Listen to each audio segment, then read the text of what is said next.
మొదటి అధ్యాయము 11వ వచనాన్ని చదువుకుందాం. తూర్పు దిశ మొదలుకొని పడమత దిశ వరకు అన్యజనులలో నా నామము ఘనంగా ఎంచబడును. సకల స్థలములలో ధూపమును పవిత్రమైన అర్పణలు అర్పించబడును. అన్యజనులలో నా నామము ఘనంగా ఎంచబడును అని సైన్యములకు అధిపతి యెహోవా సెలవిచ్చుచున్నాడు. ప్రార్థన చేసుకుందాం. దయగలిగిన ప్రభువా, వాక్యాన్ని బట్టి వందనాలు.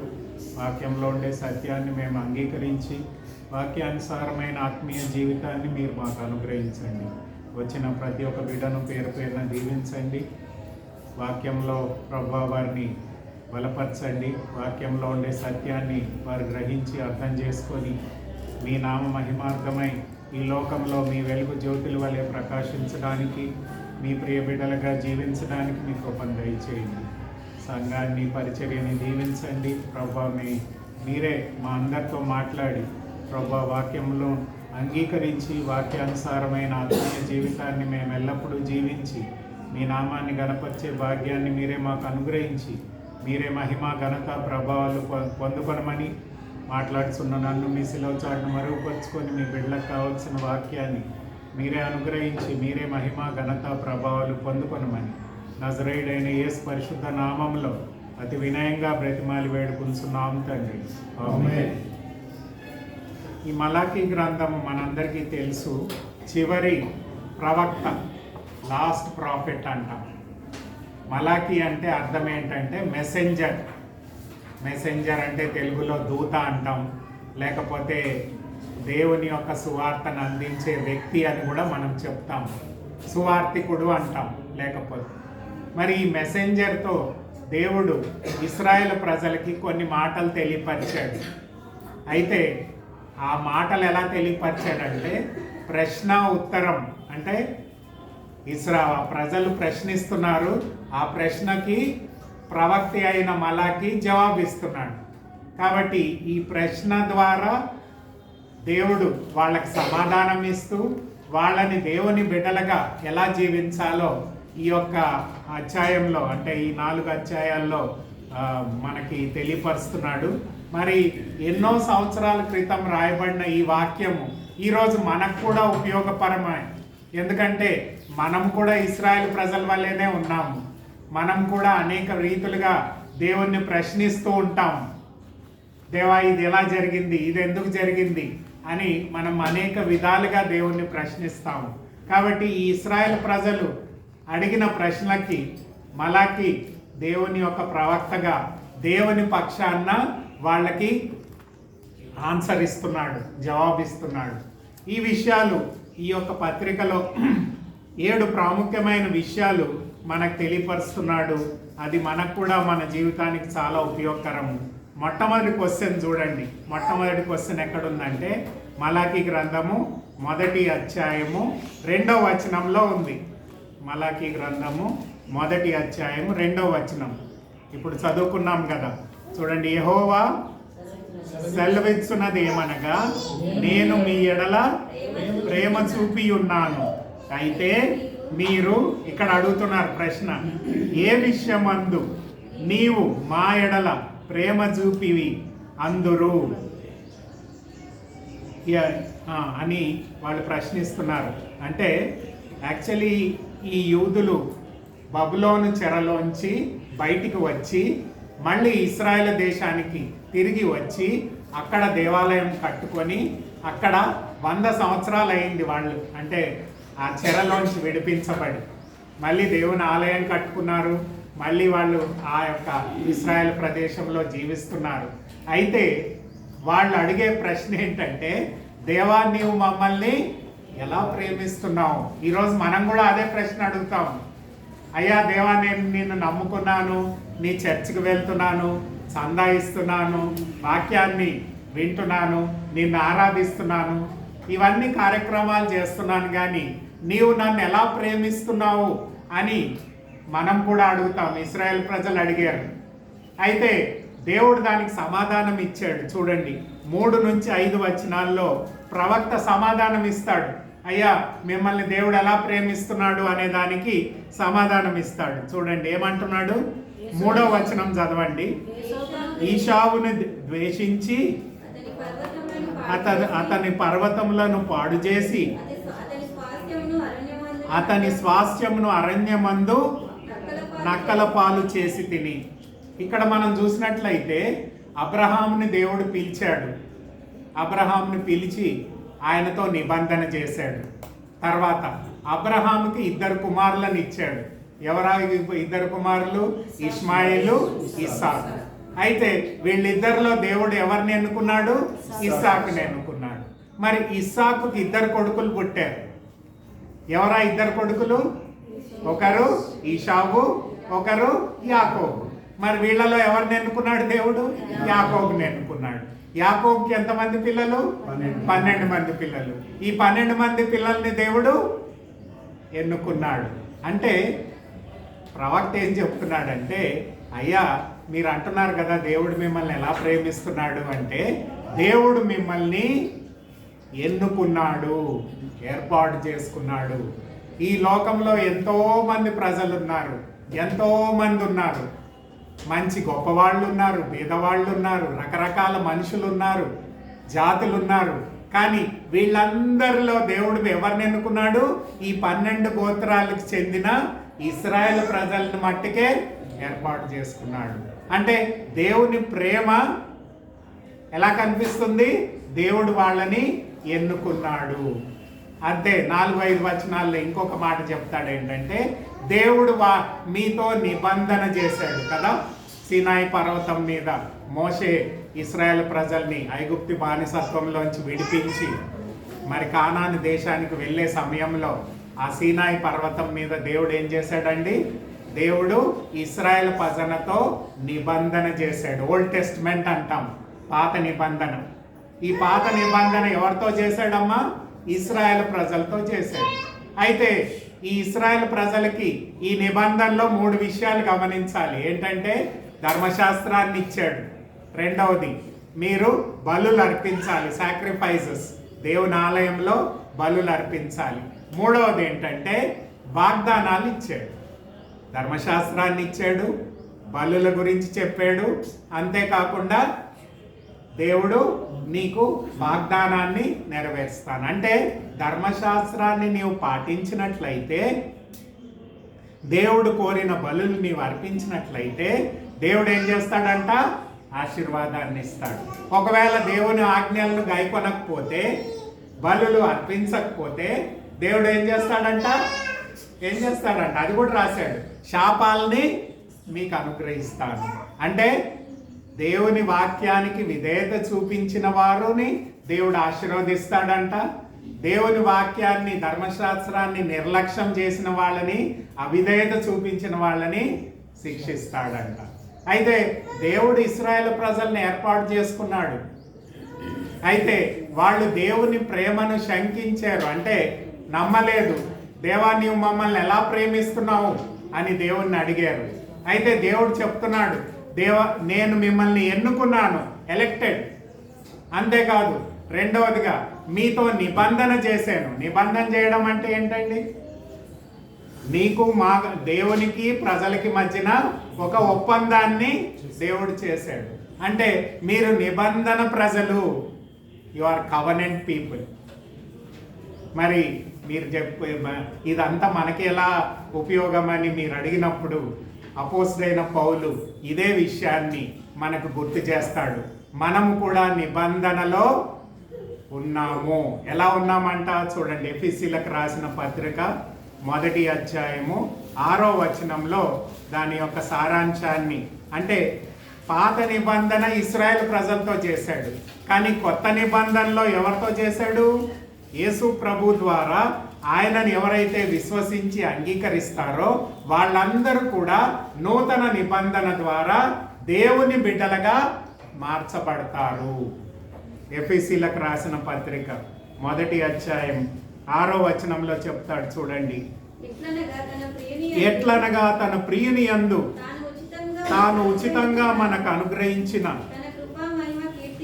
తన కృపా మహిమకు కీర్తి కలుగునట్లు తన చిత్త ప్రకారమైన దయా సంకల్పం చొప్పున యేసుక్రీస్తు ద్వారా తనకు కుమారులుగా స్వీకరించుటకై మనలను ముందుగా తన కోసం నిర్ణయించుకొని మనము తన ఎదుట పరిశుద్ధులము నిర్దోషులమై ఉండవలనని జగత్పునాది వేయబడక ముందే ప్రేమ చేత ఆయన క్రీస్తులో మనల్ని ఏర్పరచుకొనెను. చూడండి, ఈ థియాలజీ అంతా కూడా ఈ వచనంలో పెట్టాడు పౌలు. ఏమంటున్నాడంటే, జగత్పునాది వేయబడక ముందే దేవుడు నిన్ను నన్ను యేసుక్రీస్తులో తన కుమార్తెలుగా ఉండడానికి ఆయన మనలను ఏర్పరచుకున్నాడు, దత్తపుత్రులుగా చేసుకున్నాడు అని దేవుని వాక్యంలో మనకి చెప్తున్నాడు. ఇంగ్లీష్లో 3 మాటలు అంటాడు. ప్రీ డెస్టినేషన్ అంటాను, అంటే ముందుగానే దేవుడు నిన్ను ఏర్పాటు చేసుకున్నాడు. ఎలక్షన్ అంటాం. ఎలక్షన్ అంటే దేవుడు నిన్ను అందరికంటే నిన్ను ఏర్పాటు చేసుకున్నాడు. మూడవది అడాప్షన్ అంటాం. అడాప్షన్ అంటే నిన్ను దేవుని యొక్క కుటుంబంలో ఒక సభ్యునిగా చేసుకున్నాడు. కాబట్టి ఇశ్రాయేల్ ప్రజలతో చేసిన నిబంధన మనకెలా వర్తిస్తుందంటే, నూతన నిబంధనలో దేవుని యేసు ప్రభువుని ఎవరైతే రక్షకుడిగా ప్రభువుగా స్వీకరిస్తారో వాళ్ళందరూ కూడా దేవుని ద్వారా నిబంధనలో ప్రవేశించిన వారు అవుతారు. అంటే మనము కూడా దేవుని యొక్క బిడలంగా, దేవుని యొక్క వారసులంగా, దేవుని యొక్క కుటుంబంలో మనము జన్మించాము. కాబట్టి దేవుని ప్రేమ మనము కూడా ఇశ్రాయేల్ ప్రజల వలె మనం కూడా అనుభవిస్తున్నాము. చాలాసార్లు మనం ఎలా కంపేర్ చేసుకుంటామంటే, అయ్యో చూడు నా పక్క ఆయనకి మంచి మస్తు డబ్బులు ఉన్నాయి, బాగా బ్యాంక్ బ్యాలెన్స్ ఉంది, రకరకాలైన బట్టలు వేసుకుంటున్నారు, రకరకాలైన ఏమంటారు హోటల్స్కి వెళ్తున్నారు, భోజనాలు చేస్తున్నారు, రకరకాలైన ప్రోగ్రామ్స్ చేస్తున్నారు. మరి దేవుడేమో నన్ను ప్రేమించానంటున్నాడు, ఎక్కడుంది ఆ ప్రేమ అని మనం అనేక సార్లు చింతిస్తూ ఉంటాము. ఈ ఇశ్రాయేలు ప్రజలు కూడా అలాగే చింతిస్తున్నారు. అయితే దేవుడు ఏం చెప్తున్నాడంటే, నిన్ను నేను ఏర్పాటు చేసుకున్నాను, ఐ హ్యావ్ ఎలెక్టెడ్ యూ. అంతేకాదు, నీతో నేను నిబంధన చేశాను, నా నిబంధన ప్రజలు అని దేవుడు వాళ్ళకి గుర్తు చేస్తున్నాడు. ఈరోజు మనకు కూడా నూతన నిబంధన ద్వారా దేవుడు మనలను కూడా ముందుగానే ఏర్పరచుకొని ఎన్నుకొని తన దత్తపుత్రులుగా చేసుకొని మన ద్వారా దేవుని యొక్క ప్రేమను ఈ లోకానికి మనం బయలుపరచడానికి దేవుడు మనల్ని ఏర్పాటు చేసుకున్నాడు. ఎవరైతే యేసు ప్రభువుని రక్షకుడిగా ప్రభువుగా స్వీకరించి ఆయన బిడ్డలుగా మార్చబడతారో వాళ్ళందరూ కూడా దేవుని కుమారులు కుమార్తెలుగా చేయబడి దేవుని యొక్క నిబంధనలో, నూతన నిబంధనలో పాలివారై ఉంటారు అని దేవుని వాక్యం చెప్తుంది. ఈరోజు దేవుడు నిన్ను ప్రేమిస్తున్నాడు అనే విషయాన్ని మనం గుర్తు చేసుకోవాలి. దేవుని ప్రేమ బహుశా శారీరకమైన ఆశీర్వాదాల్లోనే కనపరచబడదు, కానీ ఆత్మీయ ఆశీర్వాదాల్లో కూడా కనపరచబడుతుంది. చాలాసార్లు అనుకుంటాం ఏంటంటే, దేవుడు నన్ను ప్రేమిస్తున్నాడు అనే అంశాన్ని శారీరకంగా మనం చూస్తాం. నాకు మంచి డబ్బు ఉందా, మంచి ఇల్లు ఉందా, నాకు మంచి బంగారం ఉందా, నాకు పెద్ద బ్యాంక్ బ్యాలెన్స్ ఉందా, నాకు పెద్ద కారు ఉందా, నాకు పెద్ద హోదా ఉందా, వీటితోనే నేను పోల్చుకుంటూ ఉంటాను, శారీరకంగా పోల్చుకుంటాను. ఇశ్రాయేల్ ప్రజలు కూడా అలాగే పోల్చుకున్నారు. అయ్యా, దేవుడు మిమ్మల్ని ఏర్పాటు చేసుకున్నాడు, ఆలయాన్ని ఇచ్చాడు, దేవుని ఒక సన్నిధిని మీరు అనుభవించగలరు అని దేవుని వాక్యం చెప్తున్నప్పటికీ వారు దేవుని ప్రేమను నిర్లక్ష్యం చేసినట్టు మనం చూస్తున్నాము. ప్రేమైన దేవుని బిడలారా, ఈ క్రిస్మస్ సమయంలో దేవుణ్ణి మనం ప్రేమించాలి అని దేవుని వాక్యం మనకు బోధిస్తుంది. ఈ లోకాన్ని ప్రేమించతే మనకు ఆశీర్వాదం రాకపోవచ్చు, కానీ దేవుణ్ణి ప్రేమిస్తే ఈ భౌతిక సంబంధమైన ఆశీర్వాదాలే కాదు, కానీ ఆత్మీయమైన శాశ్వతమైన ఆశీర్వాదాలు దేవుడు మనకు అనుగ్రహిస్తాడు అని దేవుని వాక్యం మనకు బోధిస్తుంది. ఆయన ప్రేమను మనము నిర్లక్ష్యపరచకుండా ఈ లోకంలో మనము అన్నిటికంటే ఎక్కువగా దేవుణ్ణి ప్రేమించాలి అని దేవుని వాక్యం చెప్తుంది. మార్క్స్ వార్త 12వ అధ్యాయము 30వ వచనంలో ఏముందంటే నీ నీ నీ యొక్క ఆత్మతోనూ నీ యొక్క హృదయంతోనూ ఆత్మతోనూ నీ యొక్క వివేకముతోనూ నీ పూర్ణ శక్తితోనూ నీ దేవుడైన ప్రభువును నీవు ప్రేమించవలెను. అంటే అందరికంటే ఎక్కువగా దేవుణ్ణి నీవు ప్రేమించాలి. ఈ లోకంలో ఉండే నీ భార్య భర్తలు కావచ్చు, పిల్లలు కావచ్చు, నీ బంధువులు కావచ్చు, నీ యొక్క రకరకాలైన మనుషులు కావచ్చు, వాళ్ళందరికంటే కూడా నీవెవరిని ప్రేమించాలి? దేవుణ్ణి ప్రేమించాలి అని దేవుడు కోరుతున్నాడు. అబ్రహాంకి చెప్పాడు. ఏమని చెప్పాడంటే 22 వచనంలో ఏమంటాడంటే నీవు ప్రేమిస్తున్న ఇస్సాకుని తీసుకెళ్ళి నేను చూపించే కొండ మీద బలర్పించమంటున్నాడు. అంటే అర్థం ఏంటి? ఏం పరీక్షిస్తున్నాడు అబ్రహాం జీవితంలో దేవుడు? ఏం పరీక్షిస్తున్నాడు? విశ్వాసం కాదు. దేవుడు దేన్ని పరీక్షిస్తున్నాడు? నీవు నీ కుమారుని కంటే, నీ ఆస్తిపాస్తుల కంటే, నీ సమస్తానికంటే నన్ను ఎక్కువగా ప్రేమించాలి. అంటే నీకుండే సమస్తములో దేవుణ్ణి నీవు ఎక్కువగా ప్రేమిస్తున్నావా లేదా అనేదే అబ్రహాంకి పరీక్షించాడు. ఈరోజు మనని కూడా దేవుడు అంటున్నాడు, నీవు అందరికంటే ఎక్కువగా నన్ను ప్రేమించాలి. అలా ప్రేమించినప్పుడు దేవుని యొక్క ఆశీర్వాదాలను మన జీవితంలో పొందుకుంటాము అని దేవుని వాక్యం చెప్తుంది. ఎలా ప్రేమిస్తాము దేవుణ్ణి? అసలు ఎలా ప్రేమిస్తాము? చూడండి, యోహాను సువార్త 15వ అధ్యాయం 10వ వచనంలో చెప్తాడు కదా ఎలా ప్రేమించాలంట. యోహాను సువార్త 15వ అధ్యాయం 10వ వచనం ఏమనుంది అక్కడ? నేను నా తండ్రి ఆజ్ఞలను గైకొని ఆయన ప్రేమయందు నిలిచున్న ప్రకారము మీరును నా ఆజ్ఞలను గైకొని ఎడల నా ప్రేమయందు నిలిచి ఉందురు. దేవుణ్ణి ఎలా ప్రేమిస్తామండి?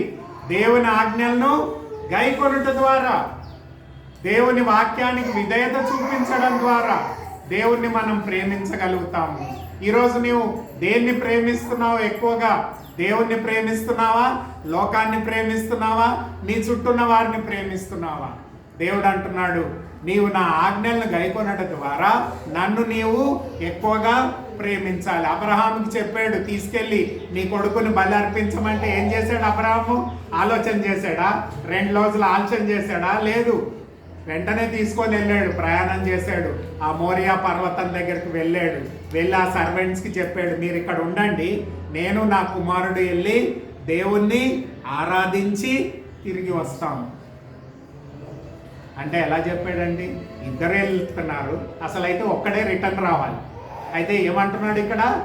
మేము ఇద్దరం వెళ్తాము, దేవుణ్ణి ఆరాధించి ఇద్దరం తిరిగి వస్తాము. అంటే అబ్రహాం దేన్ని నమ్మాడు? ఇందాక సిస్టర్ అన్నట్టు విశ్వాసం. అంటే ఒకవేళ నేను కత్తి పెట్టి నా కొడుకుని చంపినా సరే ఏం చేయగలడు దేవుడు? ఆయన తిరిగి బ్రతికించగలడు అనే విశ్వాసాన్ని కలిగి ఉన్నాడు. కాబట్టి ఆ వర్షిప్ అనే మాట అక్కడే స్టార్ట్ అయింది జెనసిస్ 22లో. అంటే దేని ద్వారా వర్షిప్ చేయమంటున్నాడు? నీ దగ్గర ఉండే ప్రెషస్ థింగ్. ఒకవేళ అబ్రహాంకి గొర్రెలను మేకలను అర్పించమంటే కొన్ని వేలను అర్పించేవాడు, బాగా డబ్బు ఉన్నాడు కదా. లేకపోతే ఇంకా దేన్నో అర్పించమంటే అర్పించేవాడు. ఇక్కడ దేన్ని అర్పించమంటున్నాడు? నీ కొడుకుని అర్పించమంటున్నాడు. అంటే ప్రశస్తమైన దాన్ని అర్పించు, ఆ విధంగా నన్ను ఆరాధించు అని చెప్తున్నాడు. అంటే దేవుణ్ణి మనము, అబ్రహాం దేన్ని ప్రేమించాడు? తన కొడుకు కంటే కూడా ఎక్కువగా దేవుణ్ణి ప్రేమించాడు. ఈరోజు మనం కూడా దేవుడు అడుగుతున్నాడు, నీవు దేన్ని ప్రేమిస్తున్నావు? ఇశ్రాయేల్ ప్రజలు అంటున్నారు, అయ్యా మేము బలులు అర్పిస్తున్నాం, మేము కావాల్సినవి అన్నీ కూడా డబ్బులు ఇస్తున్నాం, అన్ని చేస్తున్నాం, మరి ఇంకేంటి మీరు నన్ను ప్రేమించట్లేదు అని దేవుణ్ణి ప్రశ్నిస్తున్నారు. ఈరోజు దేవుడు అంటున్నాడు, మీరు వాగ్దానం ద్వారా అంటే నిబంధన ద్వారా మిమ్మల్ని ఏర్పాటు చేసుకున్నాను కనుక మీరందరికంటే ఎక్కువగా నన్ను ప్రేమించాలి అని దేవుని వాక్యం చెప్తుంది. రెండో విషయం చూడండి, రెండో ప్రశ్న వేస్తున్నారు. 6వ వచనం చూడమ్మా, మొదటి అధ్యాయం 6వ వచనం. కుమారుడు తన తండ్రిని గణపరచును కదా, కుమారుడు తన తండ్రిని గణపరచును కదా, రాజు తన యజమానిని గణపరచును, రాజు తన యజమానిని గణపరచును కదా, నా నామమును నిర్లక్ష్య పెట్టి, నా నామమును నిర్లక్ష్య పెట్టి, యాజకులారా నేను తండ్రినైతే నాకు రావాల్సిన ఘనత ఏమాయను, నేను యజమానునైతే నాకు భయపడువారు ఎక్కడున్నాడు అని సైన్యములకు అధిపతి యెహోవా మిమ్మల్ని అడగగా ఏమి చేసి నీ నామమును నిర్లక్ష్య పెట్టితిమి అని అడుగుదురు. They were dishonouring the name of God. దేవుని నామాన్ని అవమానపరుస్తున్నారు అని ప్రవక్త చెప్తే మేము ఏ విధంగా అవమానపరుస్తున్నాము అని వాళ్ళు అడుగుతారు. అడిగితే ఏం చెప్తాడు తెలుసా? మీరు అపవిత్రమైన బలులు నాకు అర్పిస్తున్నారు. ఎలా అవమానపరుస్తున్నారంటండి? అపవిత్రమైన బలులు. దేవుడు ఏం చెప్పాడు? లేవి కాండంలో వాళ్ళకి చెప్పాడు ఏంటంటే, మేల్ అంటే మగ జంతువు, అది కూడా ఎలాంటి రోగం లేనిది, గుడ్డితనం లేనిది, ఎలాంటి చెడుతనము లేనిది ప్రశస్తమైన బలిని నాకు అర్పించాలి. అయితే అక్కడ ఉండే ఇశ్రాయేలు ప్రజలు దేన్ని అర్పిస్తున్నారంట? కుంటి వాటిని, గుడ్డి వాటిని, మరి ఏమంటారంటే వాళ్ళకి ఏమంటారు, ఇది రోగాలతో నిండిన ఆ యొక్క బలులు తీసుకొచ్చి ఎక్కడ అర్పిస్తున్నారు? దేవుని బలిపీఠం మీద అర్పిస్తున్నారు. దేవుణ్ణి అవమానపరిచినట్లే కదా. మరి అలాంటి బలులు మీరు అర్పించడం ద్వారా నన్ను అవమానపరుస్తున్నారు. చాలాసార్లు మనం కూడా అనుకుంటాము, అయ్యా నేను రెగ్యులర్గా చర్చ్కి వెళ్తున్నాను, నేను అన్ని కార్యక్రమాల్లో పాల్గొంటున్నాను, అయినప్పటికీ దేవుడు అంటున్నాడు మీరు నన్ను అవమానపరుస్తున్నారు, నన్ను గణపరిచేవారుగా మీరు ఉండాలి అని దేవుని వాక్యం చెప్తుంది. ఇశ్రాయేలు ప్రజలు దేవునికి ఇష్టం కాని అర్పణలను ఆ బలిపీఠం మీద అర్పిస్తున్నారు.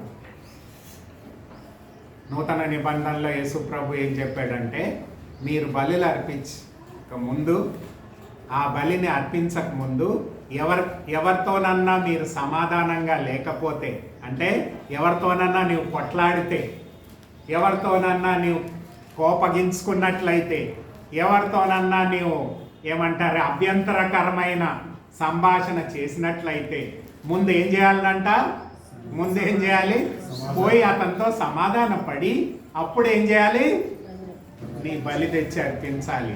అంటే అక్కడ కూడా ఇక్కడ ఏమంటే ఇశ్రాయేలు ప్రజలు బలులు అర్పిస్తున్నారు, అవి మంచి కాని బలులు అర్పిస్తున్నారు.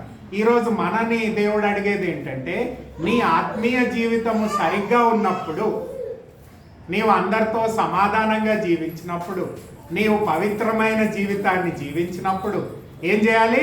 నాకు బలర్పించాలి. నీ జీవితమే సరిగ్గా లేకుండా నీవు వచ్చి నాకు బలర్పిస్తే నేను అంగీకరిస్తానా? అంగీకరించను అని చెప్తున్నాను.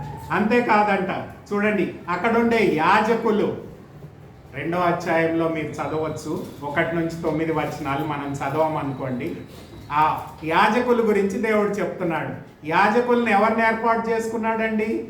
అహరోను సంతానంలో లేవి గోత్రంలో ఉండేవారిని యాజకులుగా ఏర్పాటు చేసుకున్నాడు.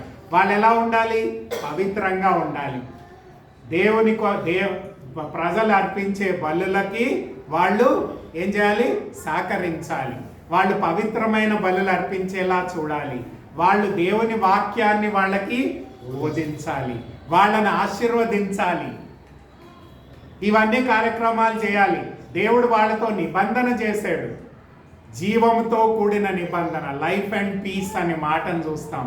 అంటే జీవము సమాధానంతో కూడిన నిబంధన లేవి గోత్రంతో దేవుడు చేశాడు. కాబట్టి వాళ్ళు ప్రజల పక్షాన ఏం చేయాలి? దేవుని బలిపీఠం మీద ప్రశస్తమైన బలులు అర్పించడమే కాకుండా ప్రజలని గురించి వాళ్ళు ప్రార్థన చేయాలి, వాక్యాన్ని చెప్పాలి, దేవుని బిడ్డలుగా వాళ్ళని నడిపించాలి. ఇవి చేయట్లేదు. మీరు చెప్తున్నారా యాజకులు, అయ్యా ఇలాంటి బలి ఎలా తీసుకొస్తావని అడిగారా? అడగలేదు. అయ్యా నువ్వు ఇట్లాంటి చెత్త బలును తీసుకొచ్చి ఎలా అర్పిస్తున్నావు అని అడిగారా? అడగలేదు. వాళ్ళని ఖండించారా? ఖండించలేదు. ఈరోజు అనేక మంది దైవజనులు కూడా ఇలాగే ఉన్నారు. ఎలా ఉన్నారండి? Compromise life. ఏమన్నా పర్వాలేదండి, ఏం చేసినా పర్వాలేదు అనే దృక్పథంతో మనం పరిచర్య చేస్తున్నాము. ఈరోజు దేవుడు మనల్ని అడుగుతున్నాడు, మీరు కూడా నా కొరకు ఎలాంటి బలి అర్పించాలి? చూడండి, రోమీలకు రాసిన గ్రంథం 12వ అధ్యాయం మొదటి వచనంలో చెప్తాడు కదా, పరిశుద్ధమును దేవునికి అనుకూలమగు సజీవ యాగంగా మీ శరీరములను ఆయనకు సమర్పించుకొనుడని దేవుని వాత్సల్యత చొప్పున మిమ్మల్ని బ్రతిమాలు కొంచున్నాను. అప్పుడేమో గొర్రెలను మేకలను అర్పించమన్నాడు పాత నిబంధనలో. కొత్త నిబంధనలో దేన్ని అర్పించమంటున్నాడు? నీ శరీరము, నీ మనస్సు, నీ ఆత్మ ఎవరికి అర్పించాలంట? సజీవంగా దేవునికి అర్పించాలంట. అంటే నీవు ఏమైపోతావు అన్నమాట? నీవు ఒక దేవుని కొరకు సజీవమైన యాజకుడవి. 1 పేతురు 2వ అధ్యాయం 9వ వచనం చూడండి, ఏమంటున్నాడు అక్కడ పేతురు మనకు చెప్తున్నాడు కదా. మీరును మొదటి పేతురు 2వ అధ్యాయం 9వ వచనంలో చెప్తాడు కదా, అయితే మీరు చీకటిలోంచి ఆశ్చర్యకరమైన తన వెలుగులోనికి మిమ్మల్ని పిలిచిన వాని గుణాతిశయములను ప్రచురణ చే నిమిత్తము చూడండి, ఏర్పరచబడిన వంశను, రాజులైన యాజక సమూహము, పరిశుద్ధమైన జనమును, దేవుని సొత్తైన ప్రజలై ఉన్నారు. రాయల్ ప్రీస్ట్హుడ్, రాజులైన యాజక సమూహము. ఎప్పుడైతే నీ శరీరాన్ని, మనస్సుని, ఆత్మను పవిత్రంగా దేవునికి అర్పిస్తావో అప్పుడు నీవేమవుతావు అన్నమాట? ఒక యాజకుడివి. పాత నిబంధనలో కేవలం లేవి వాళ్ళే యాజకులు, కానీ కొత్త నిబంధనలో ఎవరు యాజకులండి? Universal priesthood of all believers. మనం అందరం యాజకులమే, కేవలం పాస్టర్ గారే కాదు, ఇక్కడ ఉండే మనం అందరం కూడా ఎవరము? రాయల్ ప్రీస్ట్హుడ్, రాజులైన యాజక సమూహం. మనం ఏం చేయాలి? దేవునికి అర్పణలను అర్పించాలి. ఈరోజు అర్పిస్తున్నామా? చూడండి, ఏం అర్పణలు అర్పించాలి? చూడండి, యాకోబు హీబ్రూ పత్రిక, హెబ్రీ పత్రిక 13వ అధ్యాయము 15-16 వచనాలు. హెబ్రీ పత్రిక 13వ అధ్యాయము 15-16 వచనాలు. కాబట్టి ఆయన ద్వారా మనము దేవునికి ఎల్లప్పుడూ స్తుతియాగము చేయుదుము, అనగా ఆయన నామమును ఒప్పుకొనుచు జిర్బా ఫలమును అర్పించుదుము, ఉపకారమును ధర్మమును మరచిపోకుడి, అట్టి యాగములు దేవునికి ఇష్టమై ఉన్నది. ఈరోజు నీవు కూడా బలులు అర్పించాలి. ఆ రోజు ఇశ్రాయేల్ ప్రజలు అర్పించారు. ఈరోజు దేవుడు ఏ బలి అర్పించమంటున్నాడు? స్తుతి బలి అర్పించమంటున్నాడు. అంతేకాదు, దేవుడు నీకు ఇచ్చే కొలది దేవునికి, పేదవానికి ఇచ్చేవనుకోండి, నీవు ఎవరికి ఇస్తున్నట్టు? దేవునికి ఇస్తున్నట్టు. కాబట్టి ఈ క్రిస్మస్ సమయంలో మనం కూడా సజీవ యాగంగా మనని మనం దేవునికి సమర్పించుకోవడమే కాకుండా దేవుని కొరకు యాజకులంగా ఏం చేయాలి? స్తుతి అర్పణ అర్పించాలి. దేవుడు మనకి ఇచ్చే కొలది మనం కూడా దేవునికి ఇచ్చేవారంగా ఉండాలి. ఎప్పుడైతే ఇస్తామో దేవుడు మనల్ని ఆశీర్వదిస్తాడు అని దేవుని వాక్యంలో మనం చూస్తున్నాము. నేను గాంధీనగర్లో ఉండేవాళ్ళం. అయితే అప్పుడు మ్యారేజ్ కాలేదు. అయితే అక్కడ ఒక చర్చ్ ఉండేది, పెంటికోస్ట్ చర్చ్ అనుకోండి. మనము కొన్ని వాళ్ళ విషయాలు నమ్మము, కానీ ఆ చర్చ్లో ఒకసారి ఎప్పుడో వాక్యం చెప్పాను. ఆ పాస్టర్ గారు ఎప్పుడు కూడా పిలిచేవాడు. ప్రతి ఫస్ట్ సండే వాళ్ళ దగ్గరికి వెళ్ళి వాక్యం చెప్పడమే కాకుండా ఆయన అంటున్నాడు, మా దగ్గర పేదవాళ్ళు అంటే వాళ్ళందరికీ కూడా భోజనం పెట్టేవాళ్ళం. వాళ్ళందరికీ కూడా. అంటే దాదాపు ఒక 100 మంది వచ్చేవాళ్ళు. ప్రతి ఫస్ట్ సండే వెళ్ళి వాక్యం చెప్పి వాళ్ళకి భోజనం పెట్టేవాళ్ళు. అయితే అలాగ కొన్ని సంవత్సరాలు, కొన్ని 10 ఏళ్ళు నడిచింది. ఎందుకు చెప్తున్నానంటే దేవుడు మనకి ఇచ్చే కొలది మనం ఇచ్చినప్పుడు దేవుని ఆశీర్వాదాన్ని మనం అనుభవించగలుగుతాం. యాజకులంగా దేవుడు ఎందుకు చేశాడండి? దేవుణ్ణి స్తుతించి ఆరాధించే వ్యక్తులంగా ఉండాలి. దేవుడు మనకి ఇచ్చే కొలది దేవునికి మనము ఇచ్చే వారంగా ఉండాలి. అప్పుడు దేవుడు మనల్ని ఆశీర్వదించడానికి సిద్ధంగా ఉంటాడు అని దేవుని వాక్యం. చూడండి, దేవుని నామాన్ని అవమానపరిచే విధంగా వీళ్ళ కార్యక్రమాలు, యాజకులు అలాగే ఉన్నారు, ప్రజలు కూడా అలాగే ఉన్నారు. ఈరోజు మన అనుదిన జీవితంలో మనం ఎలా ఉన్నాము? దేవుని కొరకు మనం పవిత్రంగా జీవిస్తున్నామా? యాజకులంగా ఉన్నామా? దేవుని సేవను మనము చేస్తున్నామా? కేవలం ప్రసంగించడమే కాదు కానీ అనేక రీతులుగా మనం సేవ చేయొచ్చు. ఈ విధంగా మనం చేయాలి అని దేవుడు మనల్ని దేవుని స్తుతించి ఆరాధించే వ్యక్తిగా ఉండాలని, దేవుని కొరకు మనము ఇచ్చేవారంగా ముందుకు రావాలని దేవుడు కోరుతున్నాడు. ఎప్పుడైతే అలా జీవిస్తామో దేవుడు మన జీవితం ద్వారా దేవుడు ఘనపరచబడతాడు. God will be honoured in your life. ఈరోజు మనం అలాంటి జీవితాన్ని జీవిస్తున్నామా? మూడవది చూడండి, మూడవది ఏమంటున్నాడంటే దేవుని యొక్క నిబంధనని ఉల్లంఘిస్తున్నారు. మొట్టమొదటిగా దేవుని ప్రేమని శంకించారు, రెండవదిగా దేవునికి అవమానం తెచ్చారు.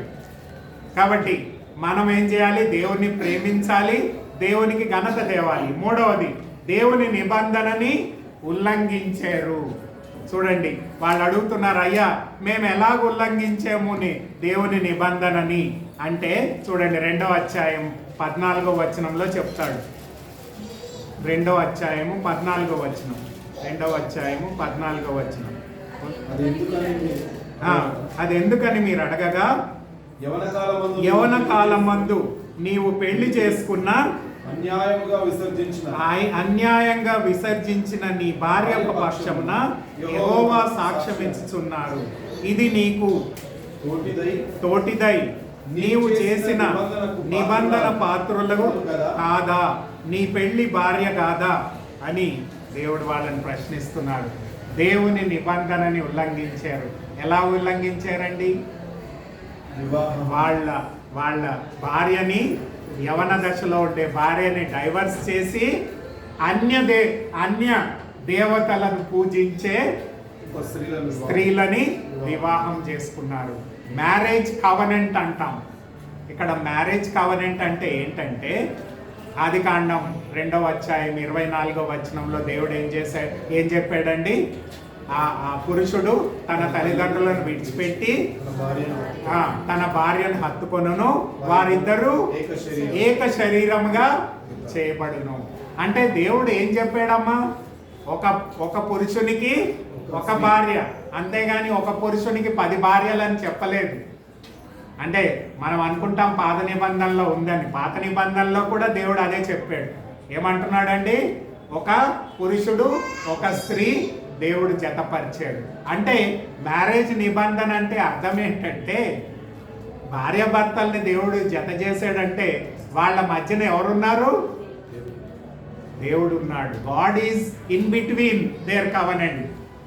చాలాసార్లు భర్తలు ఏమనుకుంటారంటే, ఒకసారి బ్రదర్కి చెప్పాను, మనం ఒకటి ఇలాంటి సెమినార్ పెడదామని.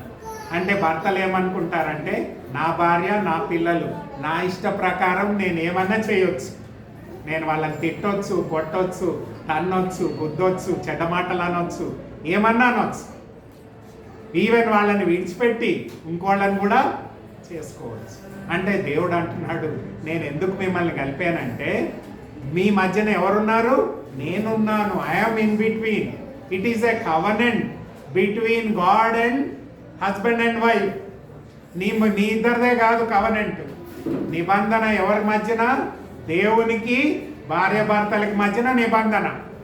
అయితే భార్య భర్తకి లోబడాలి, భర్త కూడా భార్యని పిల్లల్ని ప్రేమించి గౌరవించాలి. ఇది దేవుని యొక్క నిబంధన. అంతేగాని వాళ్ళని విడిచిపెట్టి ఇంకోళ్ళని చేసుకోవడం అంటే దేవునికి అవమానపరుస్తున్నట్టు. దేవుడు వాళ్ళ బలులను ఎందుకు అంగీకరించట్లేదంటే వాళ్ళు దేవుని యొక్క నిబంధనని ఉల్లంఘించారు. They disobeyed the covenant of God.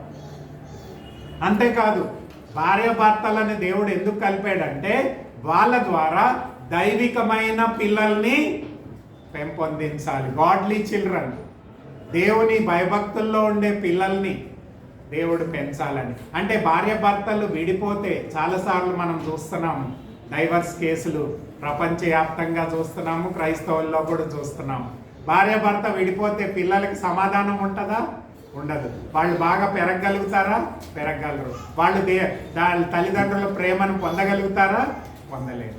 అంటే వాళ్ళు దేవుని నిబంధనని ఉల్లంఘించడం ద్వారా ఏం జరుగుతుందండి? దైవభక్తితో ఉన్న పిల్లల్ని పోషించలేకపోతున్నారు, ప్రొడ్యూస్ చేయలేకపోతున్నారు.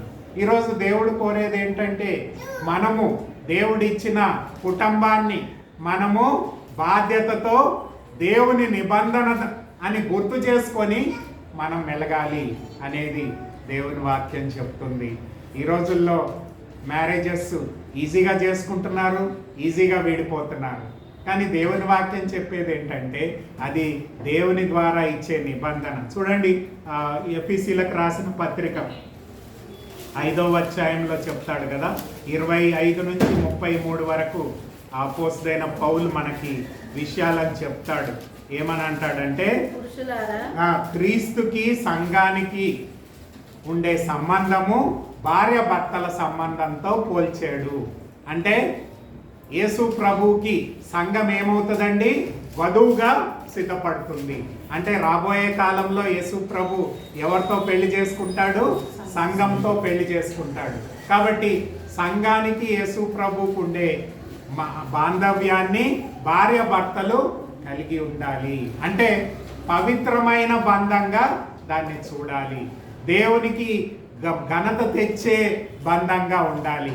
చాలాసార్లు మనం ఏమనుకుంటామంటే మన కుటుంబంలో సమాధానం లేకుండా మనము దేవుణ్ణి స్తుతించి ఆరాధించినా కానీ దేవుడు దాన్ని అంగీకరించడు. చూడండి, ఒక వచనాన్ని చూపిస్తాను. 1 పేతులు 3వ అధ్యాయం 7వ వచనం చూడండి. 1 పేతులు 3వ అధ్యాయం. అంటే మొదటి 7 వచనాలు భార్యాభర్తల గురించే చెప్పబడ్డది, కానీ 7వ వచనంలో భర్త గురించి చెప్తాడు. 1 పురుషులారా, జీవమను కృపావరంలో మీ భార్యలు మీతో పాలివారై ఉన్నారని ఎరిగి ఎక్కువ బలహీనమని ఘటమని భార్యను సన్మానించి మీ ప్రార్థనలకు అభ్యంతరం కలుగకుండా ఉన్నట్లు జ్ఞానము చొప్పున వారితో కాపురం చేయుడి. చూడండి, పేతులు చెప్తున్నాడు. ఏమని చెప్తున్నాడు? మీ భార్యలను అవమానపరచకండి, వాళ్ళని గౌరవించండి, వాళ్ళని ప్రేమించండి, వారితో మీరు మంచి సంబంధాన్ని కలిగి ఉండండి, వాళ్ళని దైవభక్తిలోనికి నడిపించండి. అప్పుడు దేవుడు మీరు చేసే ప్రార్థనలకి అంగీకరిస్తాడు, జవాబిస్తాడు. ఒకవేళ మీరు ఇవేమీ లేకుండా ప్రార్థన చేసినట్లయితే మీరు ఎన్ని గంటలు చేసినా మీ ప్రార్థనకి దేవుడు జవాబు ఇయ్యడు. నిరంతరం ప్రార్థన చేసినా కానీ మీ యొక్క ప్రార్థనకి జవాబు ఉండదు. ఈరోజు మన జీవితంలో, మన కుటుంబ జీవితంలో మనం సరిగ్గా ఉన్నట్లయితే, దేవునికి అంగీకారమైన నిబంధనలో మనము భయభక్తులతో కొనసాగినట్లయితే దేవుడు ఏమంటున్నాడంటే మీ ప్రార్థనలకి నేను జవాబిస్తాను. అంటే భార్యకు కూడా అదే, ఏదో భర్తకు చెప్తున్నామంటే భార్య ఎగ్జంప్షన్ కాదు. మొదటి 6 వచనాల్లో భార్య గురించే చెప్తాడు. అవన్నీ నేను చెప్పట్లేదు. ఎందుకంటే భార్య భర్తల సంబంధము దేవుని యొక్క నిబంధనతో కూడినదై ఉన్నది కాబట్టి, దేవుడు మన మధ్యనున్నాడు కాబట్టి, మనము చేసే ప్రార్థనలను దేవుడు అంగీకరించాలంటే మన భార్య భర్త సంబంధాన్ని, మన పిల్లల్ని దేవుని క్రమశిక్షణలో బాధ్యతతో పెంచేది మనందరి బాధ్యత అని దేవుని వాక్యం చెప్తుంది. మరి చూడండి, వాళ్ళ దేవుడు నిబంధనను అంటే మొట్టమొదటిగా అన్య స్త్రీలను పెళ్లి చేసుకుంటారు. అంతేకాదు ఇంకేం చేస్తున్నారంట, 2వ అధ్యాయం 13వ వచనంలో దేవుని ఆలయానికి వచ్చి ఎంతో ఏడుస్తున్నారంట, ఎంతో భారంతో ఏడుస్తున్నారంట. దేవుడు అంటున్నాడు, మీ ఏడుపుని నేను వినను. ఎందుకు? మీ పశ్చాత్తాపం ఎలా ఉందంట, మీ మీ మీ నోటితోనే, అంటే మీరు నిజంగా భయభక్తులలో లేరు కానీ ఏదో మాట వరుసకి దేవుని ఆలయంలో వచ్చి మీరు ఏడుస్తున్నారు. అంటే మీరు నిజంగా పశ్చాత్తాప పడట్లేదు. మీరు కేవలం వేషధారణతో కూడిన పశ్చాత్తాపాన్ని నేను అంగీకరించను అని దేవుని వాక్యంలో చెప్తున్నాడు. మూడవది ఏంటంటే, మీ భార్యలను మీరు డైవర్స్ చేస్తున్నారు. ఇది కూడా చాలా ప్రాముఖ్యమే. ఒకసారి నన్ను అడిగారు ఓ ప్రశ్న, అయ్యా నేను భార్య అన్నది నాతోనే, నేను మా హస్బెండ్కి డైవర్స్ ఇస్తాను అని చెప్పింది. ఏం చెప్పాలి సమాధానం? అమ్మ, బైబిల్లో అయితే డైవర్స్ చేయడం అనేది కరెక్ట్ కాదు, కాబట్టి దేవునికి వ్యతిరేకంగా మీరు పోతా అంటే నేనేం చెప్పలేను. డైవర్స్ చేయకుండా భార్య భర్తలు ఎల్లప్పుడూ కలిసి ఉండాలి అని చెప్పాను. ఇంకొక ఆవిడే మీటింగ్ అయిపోయాక వచ్చింది, ఏమన్నదంటే, అయ్యా నేను దేవుని సేవ చేస్తాను. మంచిదేనమ్మా, దేవుని సేవ చేయాలని అందరూ దేవుడు యాజక సమూహంగా మన ఏర్పాటు చేసుకున్నాడు. అంటే ఒక ప్రాబ్లం ఉంది బ్రదర్ అంటున్నాడు. ఏంటి ఆ ప్రాబ్లం అంటే, నా భర్తకు నేను డైవర్స్ ఇచ్చాను, అయినా కానీ నేను సేవ చేస్తాను అంటున్నాను. నేనన్నా, అమ్మ నీ కుటుంబం సరిగా లేకుండా నీవు సేవ చేస్తా అంటే దేవుడు దాన్ని అంగీకరించడు, నువ్వేమనుకోకు అని చెప్పాల్సి వచ్చింది. అంటే మనం ఏమనుకుంటున్నామంటే, నేను నా కుటుంబం సరిగా లేకున్నా నేను చేసే పరిచర్యను దేవుడు అంగీకరిస్తాడు అనుకుంటున్నాను. ఇక్కడ ప్రవక్త మలాకి చెప్తున్నాడు, మీ భార్యలను మీరు విడిచిపెట్టేశారు, అన్యులను పెళ్లి చేసుకున్నారు, విగ్రహారాధన చేస్తున్నారు, దేవుని యొక్క నిబంధనని ఉల్లంఘించారు, కాబట్టి దేవుడు మిమ్మల్ని ఆశీర్వదించట్లేదు. ఈరోజు దేవుడు మిమ్మల్ని ఆశీర్వదించాలంటే నీవేం చేయాలి? నీ కుటుంబంతో సఖ్యపడాలి, నీ భార్య భర్తలతో సఖ్యపడాలి. ఒక ఆయన సాక్ష్యం ఇచ్చాడు, నాకు ఇప్పటికి కూడా గుర్తుంది. ఆయన ఏమన్నాడంటే, చర్చ్కి వచ్చాడంట, వర్షిప్ చేద్దాం అనుకున్నాడంట. ఆ రోజు పొద్దున్న వాళ్ళ భార్యతో కొట్లాడాడంటే ఏమైంది, లేచి తొందరగా ఛాయ్ చేయన్నాడంట. పిల్లల్ని కూడా ఏమి ఇంకా పడుకున్నారా, లేవండి తొందరగా అని వాళ్ళ మీద విసుక్కొని చర్చ్కి వచ్చేసాడంట, వాళ్ళని వదిలిపెట్టి. అయితే వర్షిప్ చేయాలనుకుంటున్నాడంట. అయితే దేవుడు ఆయనకు చెప్తున్నాడంట, నువ్వు ముందు ఇంటికి వెళ్ళి నీ భార్యతో నీ పిల్లలతో ఏం చేయాలి, సమాధానపడు, అప్పుడు వచ్చి ఇక్కడికి వచ్చి నన్ను వర్షిప్ చేయమని దేవుడు చెప్తున్నాడంట. ఏం చేయాలి? వర్షిప్ చేయలేదు, ఇంటికి వెళ్ళాడు. నెక్స్ట్ సండే మళ్ళీ వెళ్ళాలి కదా గుడికి, అప్పుడు కూడా వర్షిప్ చేయాలి కదా. వెంటనే ఫ్యామిలీ అందరినీ పిలిచాడంట. దేవుడు చెప్పాడు కదా, పిలిచి భార్యకు చెప్పాడంట, అయ్యో నేను ఏదో తొందరపాట్లు అన్నా, నన్ను ఏమనుకోకు. పిల్లలకి కూడా పిలిచి చెప్పాడంట, వాళ్ళతో సమాధాన పడ్డాడంట. తర్వాత వెళ్ళి వర్షిప్ చేశాడంట.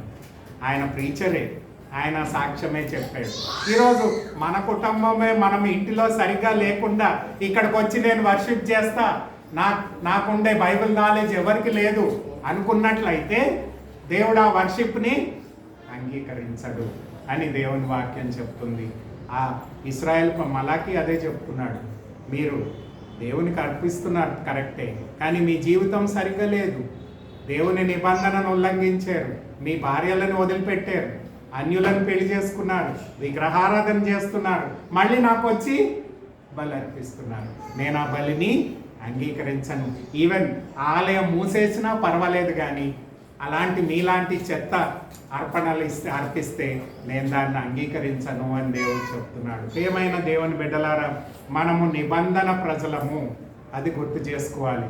we are covenant people. యేసు క్రీస్తు ద్వారా నూతన నిబంధనలో మనం అందరం కూడా పాలిభాగస్తులము. కాబట్టి ఆ నిబంధన ప్రజలంగా మనం జీవించాలి. దేవునికి అవమానం తెచ్చే కార్యాలు చేయకూడదు. దేవుణ్ణి ప్రేమించాలి, దేవుణ్ణి గణపరచాలి, దేవుని నిబంధన ప్రజలుగా పరిశుద్ధమైన జీవితాన్ని జీవించాలి అని దేవుని వాక్యం మనకు చెప్తుంది. 4వది చూడండి, 2వ అధ్యాయం 17వ వచనంలో ఏమంటాడంటే దేవుని యొక్క నీతిని, they are questioning God's justice, దేవుని నీతిని ప్రశ్నిస్తున్నారు. చూడండి 2వ అధ్యాయము 2వ అధ్యాయం 17వ వచనం చూడమ్మా.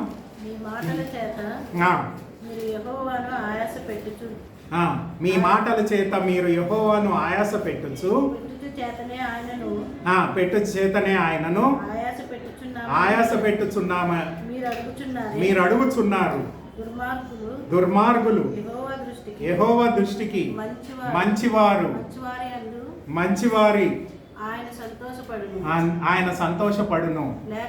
లేక నాయకర్తయగు ఏమాయను అని చెప్పుకున్న చేతనే మీరు ఆయనను ఆయాస పెట్టుచున్నారు. ఇంజస్టిస్ దేవుని నీతికి ఉల్లంఘమైన నీతిని చెప్తున్నారు. అంటే చెడ్డవాళ్ళని మంచివాడిగా సృష్టిస్తున్నారు. ఈరోజు మన పొలిటికల్ హిస్టరీ అంతా అదే కదా. వాడు ఎన్ని మర్డర్స్ చేసినా, ఎన్ని వ్యభిచారాలు చేసినా, ఎన్ని రకాల నిందలు అవమానాలు చేసినా వాళ్ళని ఏమని చెప్తారు ప్రజలు? మంచివాడు అని చెప్తారు. దేవుడు అదే అంటున్నాడు. మీరు చెడ్డోళ్ళని తీసుకొచ్చి న్యాయం ఏం చెప్తున్నారు? వీడు మంచోడు అని చెప్తున్నారు. మర్డర్ చేసిన వాడిని కూడా కోర్టు వాళ్ళు ఏం చెప్తుంది? మంచోడు అని చెప్తుంది. ఒక కపుల్ ఉండే, నేను ఒక చర్చ్కి వెళ్ళేవాడిని. ఆ చర్చ్లో ఒక కపుల్ ఉండే. పాపం వాళ్ళిద్దరూ హిందువులు అయినా సరే దేవుణ్ణి నమ్ముకున్నారు. వాళ్ళ ఇంటికి కూడా వెళ్ళి ప్రేయర్ చేశాను. వాళ్ళు దేవుణ్ణి నమ్ముకున్నారు. వాళ్ళకు వ్యతిరేకంగా వాళ్ళ బిజినెస్ని ఎంజాయ్ చేసుకుంటూ, అంటే వాళ్ళు పెట్టిన బిజినెస్లో డబ్బులు కాజేసి మళ్ళీ తప్పు కేసు వీళ్ళ మీదనే పెట్టారు. ఎవరి మీద?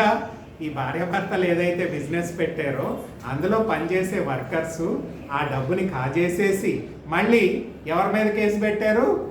ఓనర్స్ మీదనే పెట్టారు. చాలా కాలం కేసు నడిచింది. ఒకసారి కోర్టులో కూడా కలిసారు.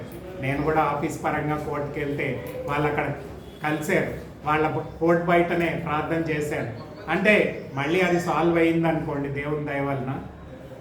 చూడండి, చెడ్డవాళ్ళని మంచి వాళ్ళగా ఈ కోర్టులు ఇవన్నీ చూపిస్తున్నాయి. అన్యాయపు తీర్పును మీరు ఇస్తున్నారు. మీ అన్యాయపు తీర్పు దేవునికి అవమానం కలుగజేస్తుంది. మనం కూడా కొన్నిసార్లు అలాగే ఉంటామేమో.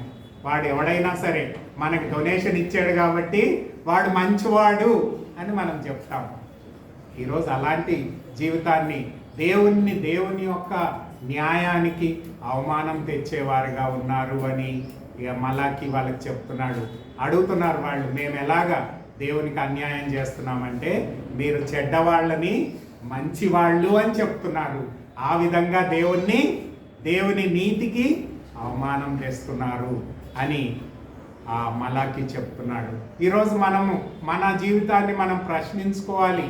మనము ఒకవేళ అన్యాయపు వాళ్ళని మనము కూడా ఒకవేళ హర్షించినట్లయితే, వాళ్ళని కూడా మనము లెక్క చేసినట్లయితే కొన్నిసార్లు మరి దేవునికి మనం అవమానం తెచ్చే వారంగా ఉంటాము.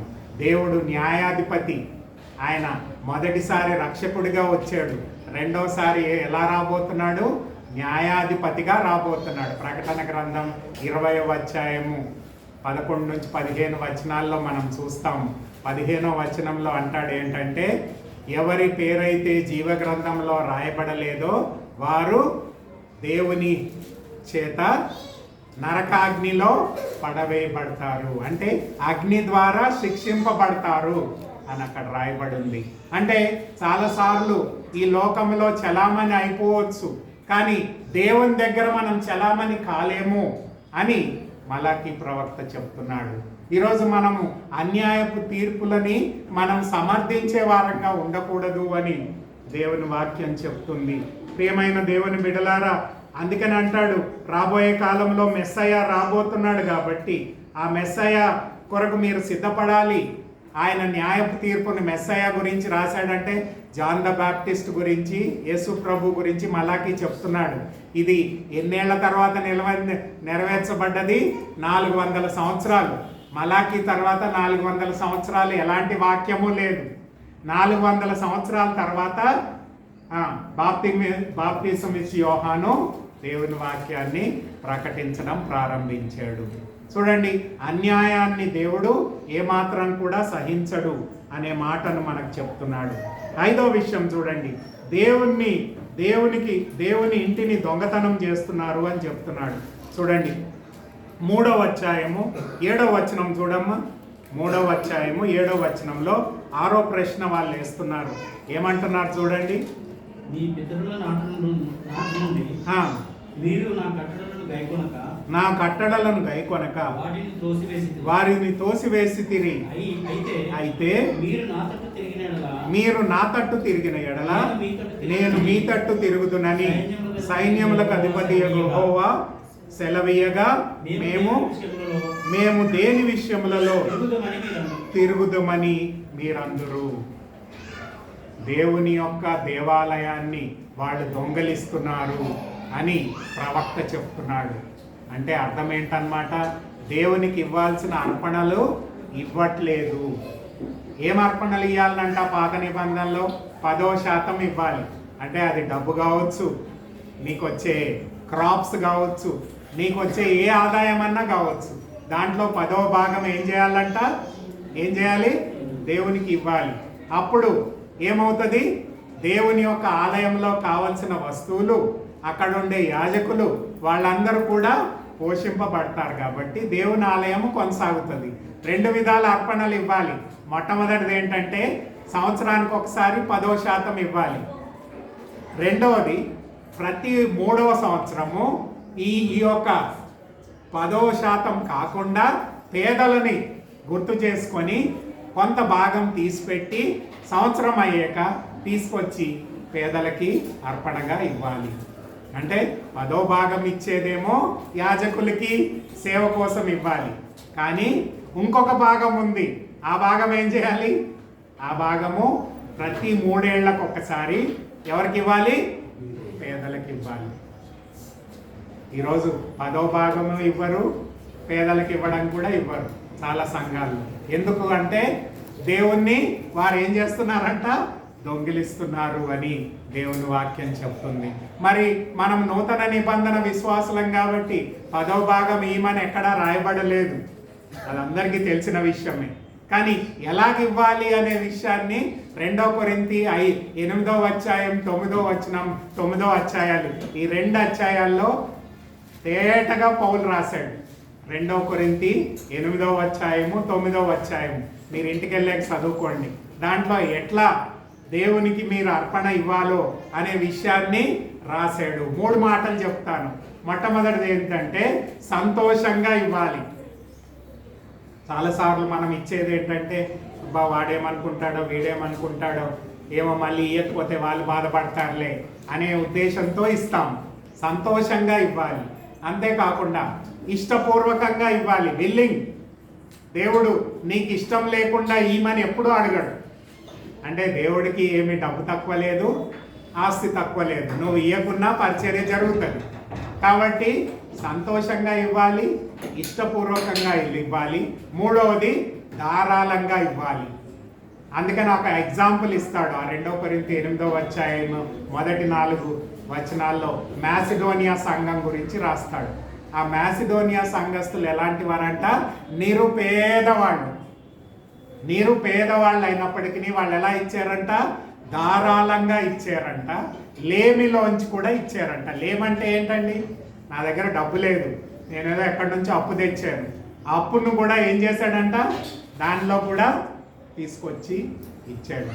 అంటే వాళ్ళు అలాంటి ఉద్దేశాలతో ఇచ్చారు. ఆ మాసిడోనియా సంఘస్థుల వలె మీరు కూడా ఉండాలి అని పౌలు మనకి ఆ 2 కొరింథీ 8వ అధ్యాయం మొదటి 4 వచనాల్లో ఆ మాసిడోనియా సంఘం గురించి చెప్తున్నాడు. సంతోషంగా ఇవ్వాలి, ఇష్టపూర్వకంగా. నీకు ఎంత అనుకుంటే అంత ఇవ్వండి. ఈ 10వ భాగం ఇవ్వమని దేవుడు ఏమనట్లేదు. నీకు ఎంత ఇవ్వాలని అనుకుంటే అంత ఇవ్వండి, సంతోషంగా ఇవ్వండి. అంతేకాకుండా ధారాళంగా ఇవ్వండి. దేవుడు మీరు ఇచ్చే కొలది మిమ్మల్ని ఆశీర్వదిస్తాను. కింద వచనాలు మీకు అందరికీ బాగా తెలుసు. బైబిల్ తెలియనోడికి కూడా ఆ 10-11 వచనాలు అందరికీ తెలిసిన వచనాలే. ఏంటంటే, మీరు ఇచ్చి నన్ను పరీక్షించిన ఎడల మిమ్మల్ని ఏం చేస్తాడంట దేవుడు? పట్టజాలనంత విస్తారమైన కోతను మీకు నేను అనుగ్రహిస్తాను అని చెప్తున్నాడు. ప్రియమైన దేవుని బిడ్డలారా, ఈరోజు మనము దేవునికి ఇచ్చే వారంగా ఉండాలి. ఈ క్రిస్మస్ సీజన్లో మనం ఆలోచిద్దాం. నేను ఎవరో ఒకరికి ఇస్తా ప్రభువా, ఏదో కొంత నా దగ్గర ఉన్న దాంట్లో ఒక్కరికైనా కనీసం ఒక భోజనం పెడతా, లేకపోతే ఒక్కరికైనా ఒక చిన్న గిఫ్ట్ నేను ఇస్తాను అని మనం తీర్మానం చేసుకోవాలని దేవుడు కోరుతున్నాడు. మన తీర్మానం ద్వారా దేవుడు ఆశీర్వదిస్తాడు. ఓల్డేజ్ హోమ్ ఉంది బోయినపల్లి, బోయగూడలో. నేను ఏలియా పాస్టర్ ఒకసారి వెళ్ళాము. నేను ఇవ్వలేదు గిఫ్ట్, కానీ వాళ్ళ యూత్ వాళ్ళు అక్కడ దాదాపు 200 మంది ఉన్నారు. ఎంతమంది అండి? 200 మందికి నాన్ వెజిటేరియన్ మీల్స్ని వాళ్ళు స్పాన్సర్ చేశారు. నేను ఇవ్వలేదు కానీ వాళ్ళు ఇచ్చారు. అయితే నన్ను పిలిచాడు ఏలియా. 10 నిమిషాలు వాక్యం చెప్పాము. వాళ్ళందరూ కూడా దేవుని వాక్యాన్ని విన్నారు. పాటలు పాడాం, మెసేజ్ ఇచ్చాము. మరి అంతేకాకుండా వాళ్ళందరికీ కూడా నాన్ వెజిటేరియన్ మీల్స్ ఆ యవనస్తులు ఇచ్చారు. నాకెంతో సంతోషం అనిపించింది. చూడండి, అనేకులకి లేని ఉద్దేశాన్ని ఆ యవనస్తులకు దేవుడు ఇచ్చాడు. వాళ్ళు ఇచ్చుట ద్వారా దేవుడు వాళ్ళని ఆశీర్వదించాడు. అనేక మంది, నాకు తెలుసు ఆ బొలక్పూర్ యవనస్తులు దేవుడు అత్యధికంగా ఆశీర్వదించాడు వాళ్ళని. ఈరోజు మనం కూడా దేవుడు అడుగుతున్నాడు, సంతోషంగా ఇవ్వండి, ఇష్టపూర్వకంగా ఇవ్వండి, ధారాళంగా ఇవ్వండి. దేవుడు మిమ్మల్ని పట్టజాలనంత ఆశీర్వాదాన్ని ఇస్తాను అని మనకు చెప్తున్నాడు. కాబట్టి దేవునికి మనం ఇచ్చే వారంగా ఉండాలి. 6వ విషయం ఏంటంటే, దేవుని పరిచర్యను వాళ్ళు ఉల్లంఘిస్తున్నారు. They were not doing the service to God. ఏమంటున్నారంటే 3వ అధ్యాయం 13వ వచనంలో, మేము దేవునికి పరిచర్య చేస్తే ఏమి లాభము అని అడుగుతున్నారు. దేవునికి పరిచర్య చేస్తే చాలా మంది మనలాంటి వాళ్ళని కూడా అడుగుతాం కదా దేవుడిని, దేవా నేను ఇంత పరిచర్య చేస్తున్నా, అసలు ఏమి లాభము? What is the benefit I'm getting? నాకేం లాభము? నేను 10 చోట్ల పోయి పరిచర్య చేస్తున్నా కదా, నాకెలాంటి లాభము? ఇశ్రాయేల్ ప్రజలు మలాకీని అడుగుతున్నారు, మేము పరిచర్య ఎందుకు చేయాలి? మేము చేసిన పరిచర్య చేస్తున్నాం కరెక్టే, మేము పరిచర్య చేస్తే దేవుడు మమ్మల్ని ఆశీర్వదించట్లేదు, కానీ మా పక్కోళ్ళకి, ఎవరైతే నిబంధన ప్రజలు కాదో, ఎవరైతే అన్యులో, ఎవరైతే నీ యొక్క ప్రజలు కారో వాళ్ళు విస్తారంగా ఆశీర్వదింపబడుతున్నారే, మెటీరియల్ బ్లెస్సింగ్స్ అన్నీ వాళ్ళు పొందుతున్నారే. మేము మీ పరిచర్య చేయడం ద్వారా ఏం ఆశీర్వాదాన్ని పొందుతాము అని ప్రవక్తను అడుగుతున్నారు. ప్రవక్త అంటున్నాడు, అయ్యా మీరు పరిచర్య చేయటం ద్వారా దేవుని యొక్క నిత్యమైన ఆశీర్వాదాలను మీరు పొందుకుంటారు. దేవుడు శారీరకమైన ఆశీర్వాదమే కాదు, కానీ ఆత్మీయమైన ఆశీర్వాదాలను కూడా మీకు అనుగ్రహిస్తాడు అని ప్రవక్త వాళ్ళని ఉద్దేశించి మాట్లాడుతున్నాడు. ఈరోజు ఈ 6 విషయాలు మనం ప్రశ్నించుకోవాలి. దేవుణ్ణి ప్రేమించడము, దేవుని నామాన్ని గణపరచడము, దేవుని నిబంధన ప్రజలంగా జీవించడము, అన్యాయపు తీర్పుని కాకుండా న్యాయపు తీర్పుని సమర్థించే వారంగా, దేవునికి ఇచ్చే వారంగా, దేవుని పరిచర్యలో పాల్గొనే వారంగా, దేవుని సేవను ప్రోత్సహించే వారంగా ఉండాలి అని దేవుని వాక్యం మనకు బోధిస్తుంది. ఎప్పుడైతే మనం అలా ఉంటామో అప్పుడు దేవుని యొక్క ఆశీర్వాదాలు మన మీద కుమ్మరింపబడతాయి. 4వ అధ్యాయంలో ఏం చెప్తున్నాడంటే, దేవుని యొక్క దినము, ఉగ్రత దినం ఒకటి రాబోతుంది. చూడండి 4వ అధ్యాయము 2వ వచనం చూడండి అమ్మా. 4వ అధ్యాయము 2వ వచనంలో ఉగ్రత దినం గురించి రాస్తాడు. భయభక్తులు గలవారగు నీకు మొదటి వచనం చదువు బ్రదర్, మొదటి 2 వచనాలు. ఏలయనగా నియమింపబడిన దినం వచ్చుచున్నది. చాలు brother. Day of the Lord, ప్రభు దినం ఒకటి వచ్చుచున్నది. అది ఏం దినం అంట? తీర్పు దినము. ఏంటా తీర్పు? అగ్నితో దేవుడు తీర్పు తీర్చబోతున్నాడు. అంటే ఎవరైతే ఆయనకు వ్యతిరేకంగా ఉన్నారో వాళ్ళందరూ కూడా ఏమవుతారంట? అగ్నిలో కాల్చవేయబడతారు. ఎవరైతే దేవునికి వ్యతిరేకంగా అంటే యేసు ప్రభుని తమ సొంత రక్షకుడిగా అంగీకరించకుండా దేవుని వాక్యానికి విరుద్ధమైన జీవితాన్ని జీవిస్తారో వాళ్ళందరికీ కూడా ఆ దినమున ఏమవుతుంది? తీర్పు తీర్చబడుతుంది. దేంతోని? అగ్నితో కాల్చవేయబడతారు అని దేవుని వాక్యం చెప్తుంది. చూడండి, ఆ 2 పేతురు 3వ అధ్యాయము 10వ వచనంలో ఈ తీర్పు గురించి రాస్తాడు పేతులు. 2 పేతులు 3వ అధ్యాయము 10వ వచనం చూడమ్మా. ప్రభు దినము దొంగ వచ్చినట్లు వచ్చును. ఆ దినమున ఆకాశములు మహాధ్వనితో గదించిపోవును. పంచభూతములు మికటమై వెండముతో దయమైపోవును. భూమియు దాని మీద ఉన్న కృత్యములను కాలిపోవును. చాలమ్మ. ఏముంది అక్కడ? ఏదైతే ఇక్కడ మలాకి చెప్పాడో అక్కడ పేతులు చెప్పాడు. దేని గురించి? ప్రభు దినం గురించి. 18 సార్లు పాత నిబంధనలో ఉంది, 4 సార్లు కొత్త నిబంధనలో ఈ ప్రభు దినం గురించి ఉంది. ఆ ప్రభు దినం ఏం జరుగుతుందంట? తీర్పు తీర్స్తాడంట. ఎవరు తీర్పు? ఎవరా న్యాయాధిపతి తీర్పు? యేసు ప్రభు. ఆ తీర్పులో ఏమవుతుందంట? ఎవరైతే దేవుణ్ణి అంగీకరించరో వాళ్ళందరూ కూడా అగ్నితో దహించబడతారు. మరి ఎవరైతే దేవుణ్ణి నమ్ముకుంటారో వాళ్ళకేమవుతుందంట? ఇప్పుడు చదువు బ్రదర్, 2వ వచనంలో చెప్తాడు. అయితే నా నామమందు గలవారగు మీకు నీతి సూర్యుడు ఉదయించును. అతని రెక్కలు ఆరోగ్యం కలుగజేయి. గనుక మీరు బయలుదేరి త్రొవ్విన దూడలు గంతులు వేయనట్లు గంతులు వేయదు. అంటే ఈ ప్రజల్లో కూడా కొంతమంది రెమినెంట్ అంటాం, అంటే అందరూ నశించుకోరు. కొంతమంది ఎవరైతే దేవుణ్ణి నమ్ముకొని అంగీకరించి ఆయన బిడలుగా జీవిస్తారో వాళ్ళ మీద దేవుడు నీతి సూర్యుడిగా ప్రకాశించి వాళ్ళని భద్రపరిచి తన ప్రజలుగా తన రాజ్యంలోనికి ఆయన చేర్చుకుంటాడు.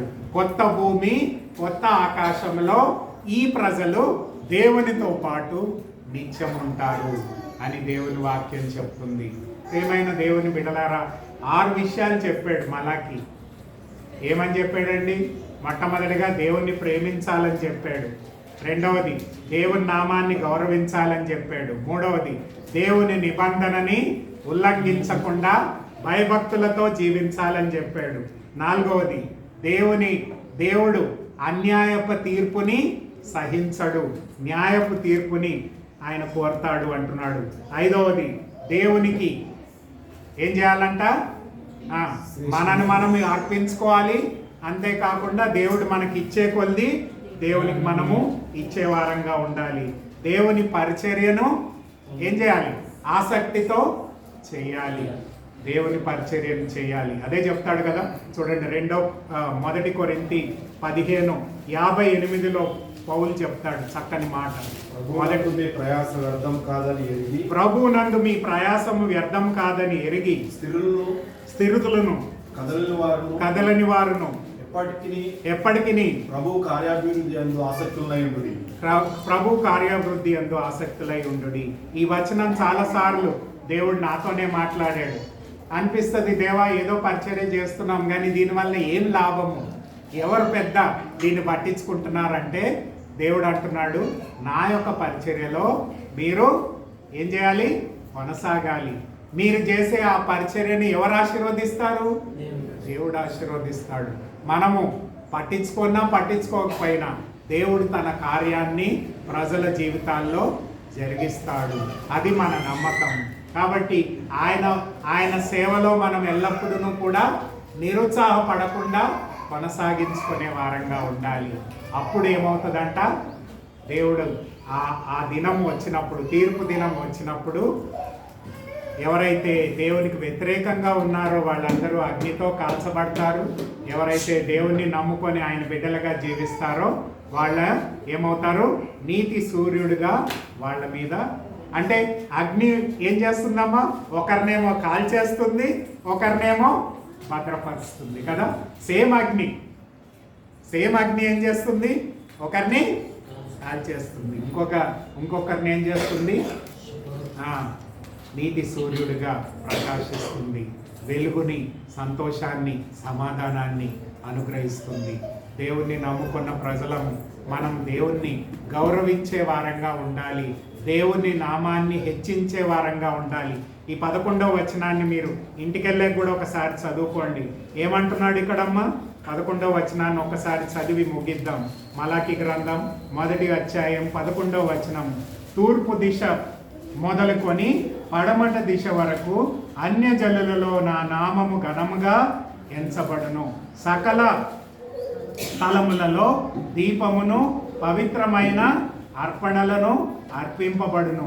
అన్యజనులలో నా నామము ఘనంగా ఎంచబడినని సైన్యములకు అధిపతి యెహోవా సెలవిస్తున్నాడు.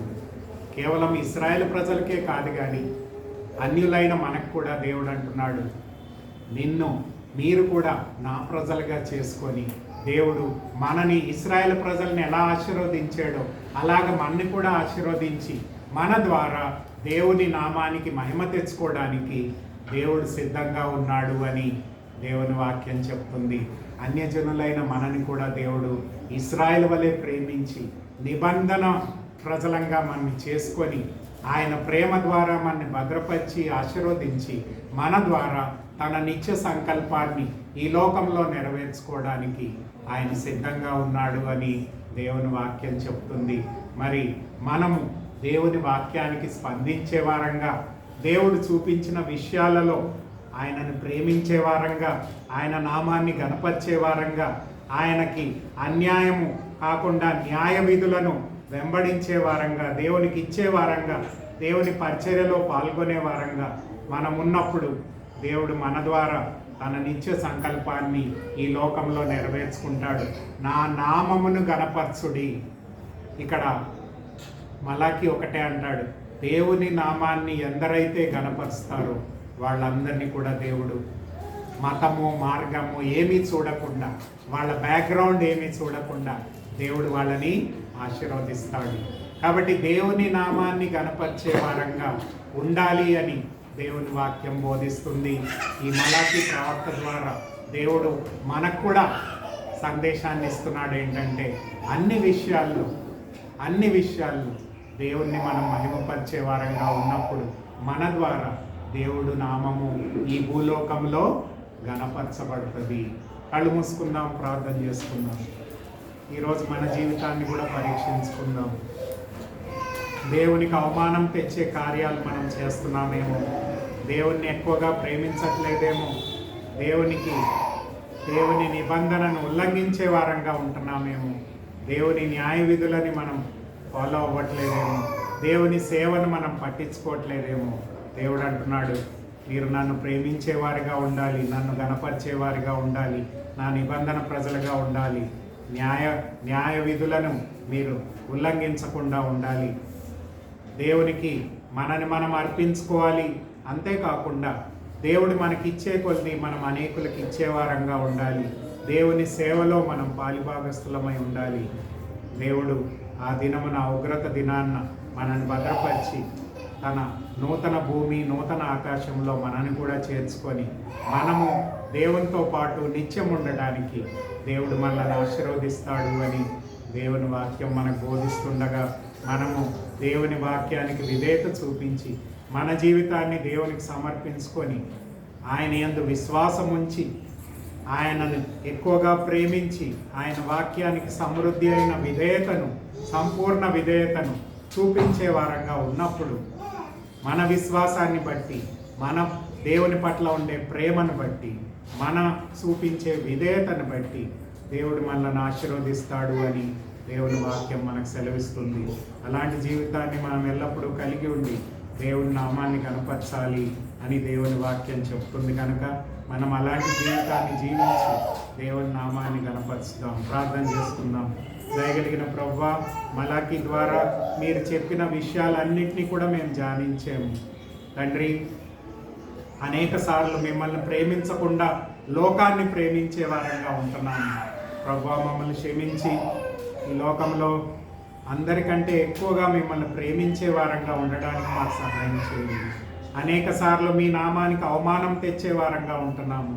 మమ్మల్ని క్షమించి అన్ని విషయాల్లో మీకు మహిమను తెచ్చేవారంగా, ఘనతను తెచ్చేవారంగా మమ్మల్ని మార్చండి ప్రభువా. అనేక సార్లు మీ నిబంధనకు వ్యతిరేకంగా మేము జీవిస్తున్నాము ప్రభువా. మీ నిబంధనను మేము ఉల్లంఘించకుండా విధేయులమై జీవించడానికి మాకు సహాయం చేయండి. అనేక సార్లు ప్రభువా మిమ్మల్ని దొంగలిస్తున్నాము. మేము దొంగతనం చేయకుండా సమృద్ధిగా, సంతోషంగా, ఆనందంగా ప్రభువా మాకు మా యొక్క సమృద్ధిలోంచి మేము సంతోషంగా, ఆనందంగా తండ్రి మేము ఇవ్వడానికి మాకు సహాయం చేయండి ప్రభువా. మీ సేవను మేము అనేక సార్లు నిర్లక్ష్యపరుస్తున్నాము ప్రభువా. మమ్మల్ని క్షమించి మీ సేవను మేము ప్రేమించే వారంగా, పాల్గొనే వారంగా, మరి అంతేకాకుండా ప్రేమను మీ సేవను ప్రోత్సహించే వారంగా మేము ఉండడానికి మాకు సహాయం చేయండి.